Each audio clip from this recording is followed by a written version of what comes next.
পয়লা বৈশাখের ঠিক আগের দিন আমি দুখানা ইলিশ কিনলাম, যাতে করে আমি পয়লা বৈশাখের দিন এক মুঠো পান্তার সাথে এক টুকরা ইলিশ খেতে পারি।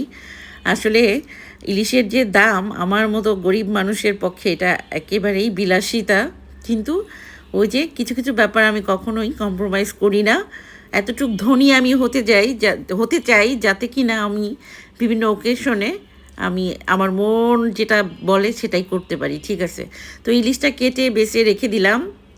কিছু আমি ভেজে নিব পরের দিন পান্তার জন্য, আর বাদ বাকি হচ্ছে রেখে দিয়েছিলাম ডিপ করে। এটা হচ্ছে নববর্ষের দিন।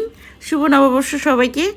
তো যদিও লেট আপলোড, আমি হচ্ছে আমার ছোটো কন্যার এক্সাম, এই মেয়ে নিয়ে আমি খুব প্যারার মধ্যে আছি, তো সময় পাচ্ছি না ওইভাবে।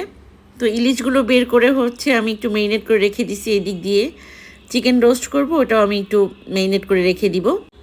তো এদিক দিয়ে কিন্তু আমি সকালবেলা পান্তা ভাতের সাথে ইলিশ খেয়ে নিয়েছি। এটা আমার খুব ভালো লাগে। পান্তা ভাতের সাথে ইলিশ খেতেও ভালো লাগে, বা এই উৎসবটাও আমার এইটার জন্যই ভালো লাগে বেসিক্যালি। ঠিক আছে, তো বেশি এক্সাইটমেন্টের কারণে আমি ওটা শেয়ার করতে পারি নাই। তো এই ব্যাপার। তো এই যে চিকেন পিসগুলো একটু ভেজে নিচ্ছি, হালকা করে ভেজে নিয়ে দেন রোস্ট করব। তো আমার বড় কন্যা বলছিল, তুমি পান্তা খাও আর যা খাও, আমাকে কিন্তু ইলিশ পোলাও রান্না করে দিবা।